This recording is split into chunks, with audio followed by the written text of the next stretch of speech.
Welcome back to the channel, guys, for your daily dose of crypto news and updates here. We've got some Ethereum gas news. This is going to be very welcome for many individuals like myself who need to transact on Ethereum from time to time. We've also got a pre-sale to attend to, plus let's talk some all-time highs and crypto gaming. If you enjoy the content, make sure you subscribe to the channel and check out the pinned comment down below to support me further. So Bitcoin here sat at around 58,200 bucks. We are up from yesterday. We had a tiny little breakout up to around 59k, which is ironically the same price that we started back on Friday when that Rona news did hit, and we dropped roughly 10% here. So we peaked up to 59k, got rejected, but we're seemingly consolidating just below this yellow trend line drawn here. We want to see a significant break above this for bullish momentum to really return. But there's a few things to be said on that front right now, as things are starting to look a little bit more risk on. First and foremost, the fear and greed index showing a 40 read, up from 33 just yesterday. And this for me is definitely a bit of an acid test for the market. The meme tokens are pumping today. This for me signifies a risk on environment. Potentially investors are feeling a little bit more brave in the markets right now and want to start allocating once again. Typically we see these meme tokens pumping as retail arrives, and you can see Shiba is up 32% here, Doge Elon Musk 22%, Baby Doge 18%, and so on and so forth. But this for me looks like we're going to return to a more bullish climate here, as typically this does precede a wider altcoin market rally. And having checked in with a few individuals over in South Africa, the epicenter of this new outbreak of the Rona, it does seem that people are suggesting that this new strain is not as bad as first feared. So potentially this is the reason why we're seeing a bit more bullish momentum. Now this is possibly the most important chart in crypto right now. Ethereum has led the charge for altcoins many times before and can do so again. So this is where we're at. I marked these resistances out back, I think towards the start of this year. We had a major resistance around 0.04 BTC, then at 0.055, and then a third and final resistance up at 0.08 BTC per ETH. We just keep scrolling back out here. This is the major level. The all-time high was 0.15. Whether or not we get up there, I'm not too sure. But breaking above this level at 0.08 Bitcoin per Ethereum will send us into altcoin mania. We're coming up to test this once again. We're up 3% on the BTC comparative today. We're getting closer and closer, edging towards it. I think we might get a wick up to this today, but if this does break, this is what can spark an altcoin rally. So many individuals on Twitter are keenly eyeing this up right now. This is super, super important. And maybe all we need is a good news story for ETH. And could this be coming? Well, there's a few things in the pipeline. This one is kind of, cool your nerves. I don't think this one's going to happen, but still, Kelly Strategic Management files for Ethereum Futures ETF. So we just had a Bitcoin ETF approved on a futures basis, and now they want to have an Ethereum version. So let's have a little look into this article here. So the move comes 3 months after VanEck and ProShares suddenly withdrew their ETH futures ETF applications on the same day back in August. Bloomberg senior ETF analyst Eric Balchunas noted on Twitter today that Kelly's ETH ETF may have a slim 20% chance of getting approval, as he questioned whether the SEC is ready for the new step. In Balchunas' view, he thinks that SEC Chairman Gary Gensler is not mentally ready to approve anything other than a Bitcoin futures ETF at this stage. And within the thread here, he concentrates on that previous VanEck and ProShares withdrawal, stating that the rumor is they were told by the SEC to withdraw their bids for the ETH ETF. And so Eric here is stating that if that is true, and they've been pretty much told don't bother, then this new Kelly's ETF would have probably a 1% chance of approval or less. So this isn't something to really get too excited about at this stage. This is just a little bit of hype, but there is appetite from individuals to get an ETF through, but Gary Gensler potentially not ready himself. And this led me to finding the most hilarious OpenSea collection of NFTs here. They're called Conflicted Garys. These are absolutely insane. just a variety of 10,000 Gary Gensler PFPs, doing various things, various poses and t-shirts like diamond hands, bitcoins, the Wild West, all his favorite crypto messages here. So what an awesome NFT collection that is. Who doesn't love the internet? But here we do have some more positive news on an Ethereum scaling front. So this is in relation to L2 scaling solution Starknet, and Starknet Alpha is launching today on the ETH mainnet. This was posted just yesterday on the 29th of November. So what is it? Well, Starknet is a permissionless, decentralized rollup operating as an L2 network over Ethereum, and Starknet allows any dApp to achieve unlimited scale for its computation without compromising Ethereum's composability and security, thanks to its reliance on the safest and most scalable cryptographic proof system, Stark. It's a true L2 scaling solution, no real compromises here. You still get the security of the Ethereum network. This could be one of the catalysts to propel the market forward again and send ETH higher, potentially.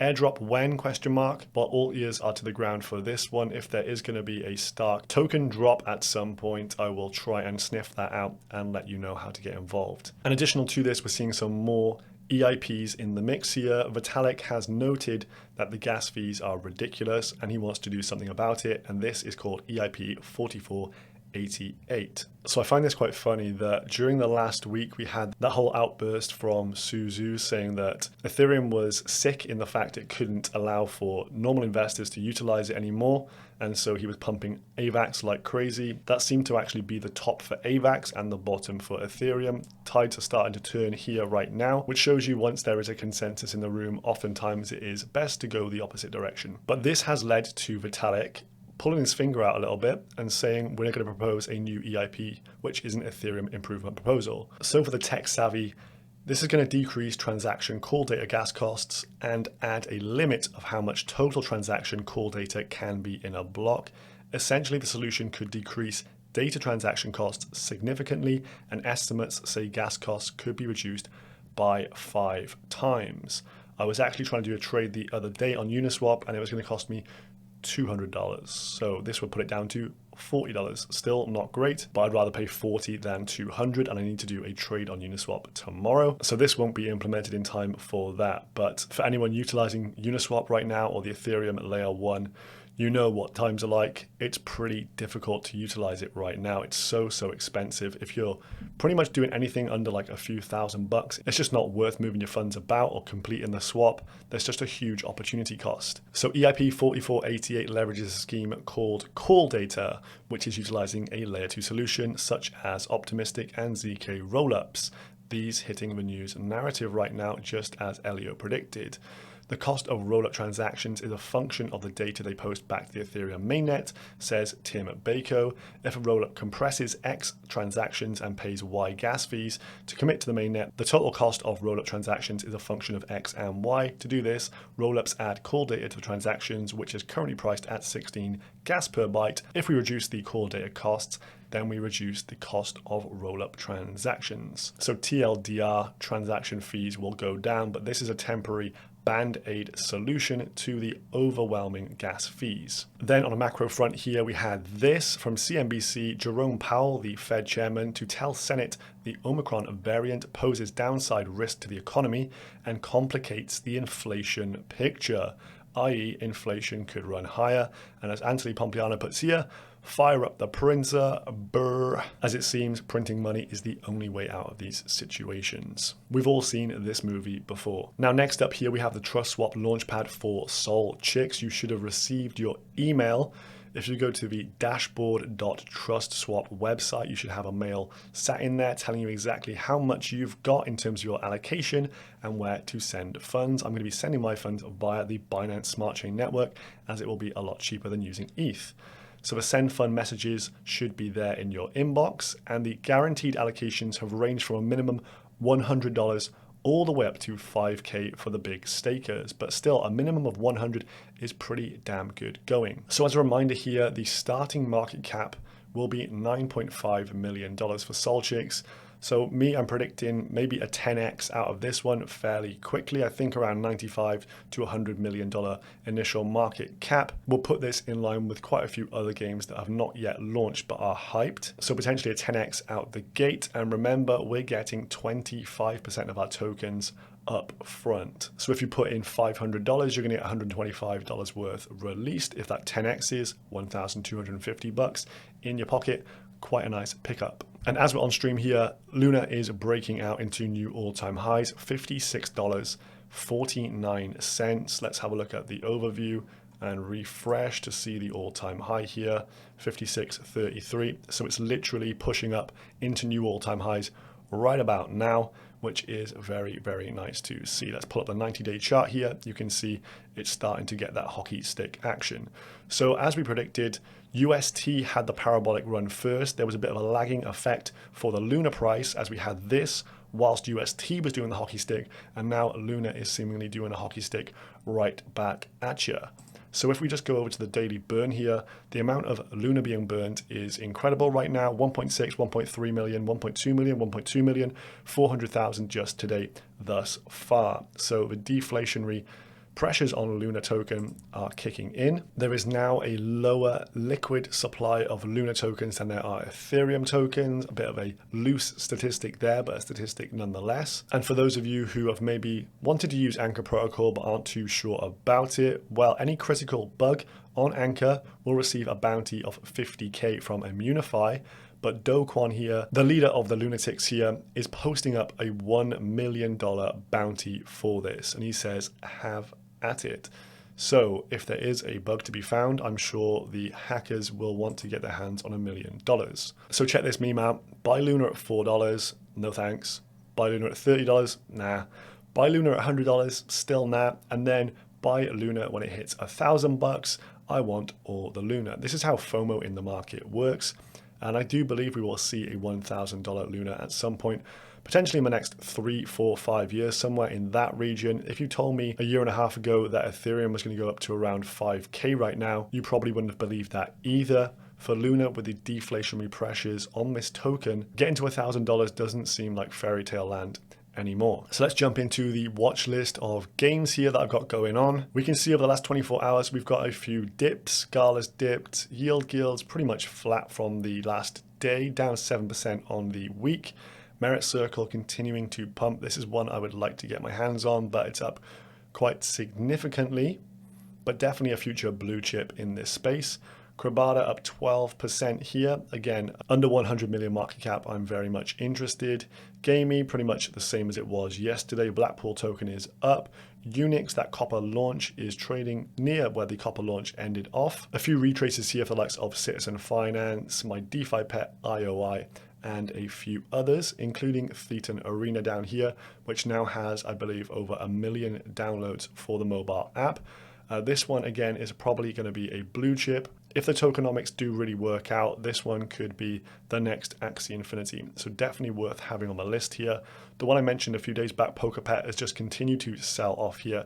And I do think that is due to the fact people can't really pick this up as it's on very obscure exchanges. But the game release for that should be in Q1 of next year. Again, worth just having on the radar. If this gets stupidly cheap, I will jump in. Kart Racing League that I mentioned yesterday, around the same price that I picked it up as well. So let's have a little quick look at some Ethereum OpenSea data and a few things that I've noticed with this. So generally the volume back into OpenSea is coming. It's coming slowly, but it is getting there. But what we can see here is on the daily volume candles, you have these areas of big pumps, 1, 2, and kind of we're getting towards that stage right now. And then after these big pumps, you have a bit of a lull in volume. So this is when you have big hyped launches. They seem to actually suck the liquidity out of the market, which makes a lot of sense. There's only so many people within the OpenSea community trading these NFTs. And so when you have a big launch, I believe this one was around the Mutant Apes for Bored Ape Yacht Club, there's a lot of stimulation to the market at that point. But people have only got so much Ethereum. So they go in, they buy their Mutant Apes, and then after this we have a long lull, pretty much 1 month of downtrend here before we have the next big hype launch, which was Mecha. The Mechas were a little bit of a overhyped, botted up promotion. Maybe didn't live up to many people's expectations, but this again sucked a lot of liquidity out of the market, and then we had a large lull. and we've started to build back up. We saw the Bored Apes get up to around a 50 ETH floor. Things have started to look quite a bit positive, but yesterday we did have another big sale. So the artifact launch yesterday, the public sale took place via a Dutch auction on their website, starting at 3 Ethereum and working its way down, as a Dutch auction does. But they were also trading on OpenSea at the same time, as some people had pre-sale passes and minted at 0.05 ETH.